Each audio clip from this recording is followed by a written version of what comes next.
Selamat siang untuk kita semua. Perkenalkan, nama lengkap saya Othniel Marcelinus Bora, kelas B reguler sore, semester 7. Di sini saya akan membahas isi buku yang sudah saya review. Buku ke-1 yang mata kuliah kajian seminar masalah-masalah sosial. Di sini saya akan membahas isi buku yang bertopik tanggapan organisasi untuk orang dengan mental sakit terlibat dengan sistem keadilan kriminal. Program layanan remaja Rumah Sakit Lemuel Saituk mengadopsi publik pendekatan kesehatan untuk mengatasi kebutuhan kesehatan mental pelaku remaja yang dipenjara di program yang dipersiapkan untuk 6 tahun, memberikan perawatan psikiatri dan penilaian neuropsikologis untuk remaja nakal serta pelatihan untuk warga psikiatri rekan neuropsikologi.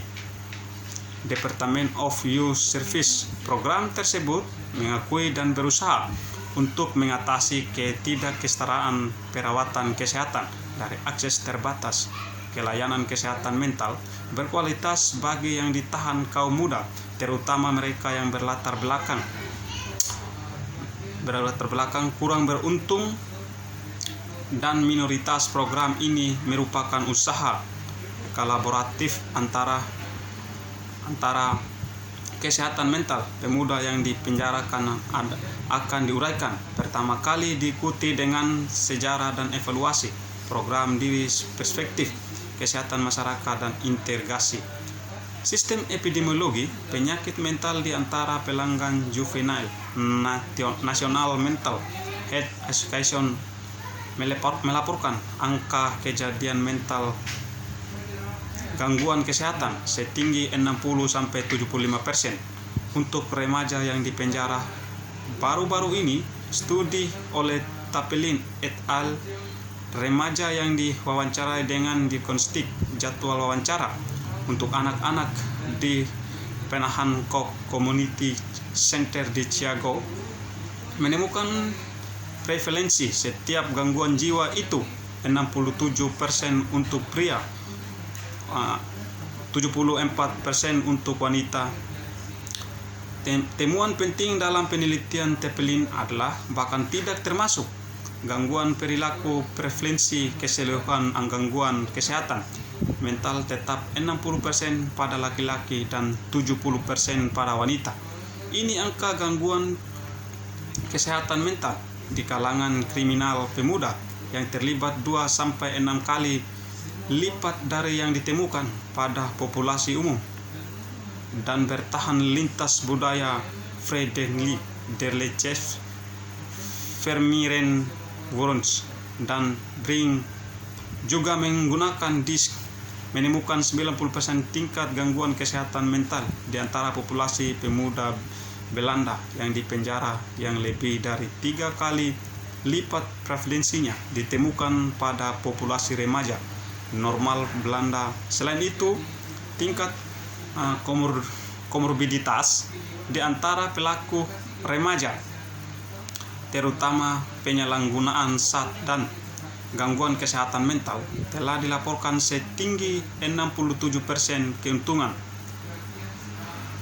Gangguan emosi yang serius dapat diartikan sebagai gangguan emosi yang menyebabkan gangguan fungsional yang ekstrim. Keseluruhan prevalensi untuk setiap gangguan kejiwaan yang dapat didiagnosis pada keseluruhan prevalensi untuk setiap gangguan kejiwaan yang dapat didiagnosis pada anak-anak usia 9-17 tahun adalah 20% dan sampai 5-9% untuk gangguan emosional yang serius. Memperkirakan prevalensi gangguan emosi yang serius di antara pemuda dalam sistem peradilan anak setidaknya 20%. Tidak hanya itu, prevalensinya penyakit mental di kalangan pelaku remaja tinggi, tetapi 1 dari 5 pelaku remaja mengalami gangguan fungsional seperti ketidakmampuan belajar, defisit keterampilan sosial, atau kesulitan pemecahan masalah interpersonal sebagai akibat dari gangguan emosi atau penyakit mental yang serius.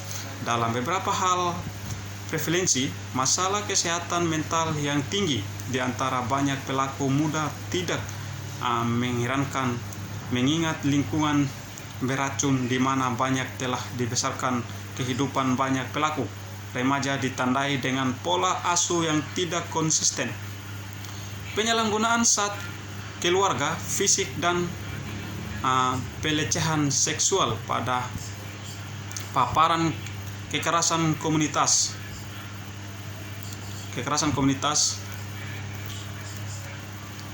Penyebab stres psikososial yang harus dihadapi banyak remaja nakal tidak didistribusikan secara merata di seluruh kelas sosial. Dalam ulasan tentang dampak kemiskinan anak Evans 2004 menyatakan pertemuan berbagai faktor risiko psikososial dan fisik memungkinkan menjadi kunci yang unik. Ciri kemiskinan masa kanak-kanak perkembangan sosio-emosional dan kognitif yang merupakan hasil dipercepat oleh exposure. Beberapa risiko relatif terhadap exposure, risiko tunggal. Ketika terjadi bersamaan stresor pribadi, keluarga, ekonomi, dan sosial, ini memiliki efek sinergis bersamaan tersebut. Pribadi, keluarga, ekonomi, dan sosial ini memiliki efek yang berdampak pada kesehatan mental pelaku remaja. Indikasi dan berbagai penyebab stres yang dialami banyak pelaku remaja wajah diuraikan dalam survei internal pemuda yang dilakukan ke Departemen Layanan Pemuda, yang menunjukkan setengah dari pemuda yang berkomitmen memiliki sejarah yang mencakup keterlibatan kesehatan anak dan setengahnya yang membutuhkan layanan pendidikan khusus. Selain itu, seperti dari remaja melaporkan penggunaan alkohol mingguan dan hampir setengah dilaporkan setiap minggu menggunakan ganja. Indikator stres psikologis keluarga termasuk 86% pemuda dibesarkan di rumah tangga yang rusak. Tingkat pengangguran orang tua lebih dari 50% dan hanya separuh dari orang tua kandung yang menyelesaikan kelas 12. Pemeriksaan anak laki-laki diadakan di perawatan aman. Tingkat keamanan tertinggi diperuntukkan bagi remaja dengan yang paling parah atau tingkat keamanan tertinggi dipertunjukkan bagi remaja dengan yang paling parah atau kronis. Sejarah pelanggaran menunjukkan banyak pemicu stres tambahan. Hampir setengah dari anak laki-laki dalam perawatan yang aman melaporkan riwayat kekerasan fisik dan hampir sepertingginya melaporkan pelecehan seksual. Pemaparan terhadap kekerasan adalah fitur utama di kehidupan banyak orang, dengan 3/4 telah menjalani kehidupan mereka dengan serius terancam dan hampir setengahnya ditembak atau ditusuk. Lebih dari 80% pernah tahu seorang dibunuh dan lebih dari 1/4 telah melihat seorang dibunuh. Layanan kesehatan masyarakat dan psikiatri untuk pelanggan. Layanan kesehatan masyarakat dan psikiatri untuk pelanggan sakit. Keseluruhan misi kesehatan masyarakat secara ringkas dirangkum oleh pepatah tersebut. 1 ons pencegahan bernilai 1 pon pengobatan. Kesehatan federal inisiatif secara lebih luas menguraikan agenda perawatan kesehatan pencegahan nasional untuk 10 tahun sebelumnya dan berikutnya yang menyeluruh. Tujuan dari inisiatif Orang Sehat adalah untuk meningkatkan rentang waktu hidup sehat baik dari segi kuantitas maupun kualitas bagi semua orang. Amerika untuk mengurangi kesenjangan perawatan kesehatan untuk semua orang. Ulasan akhir menggambarkan betapa dekatnya terkait tujuan-tujuan ini dengan masalah ras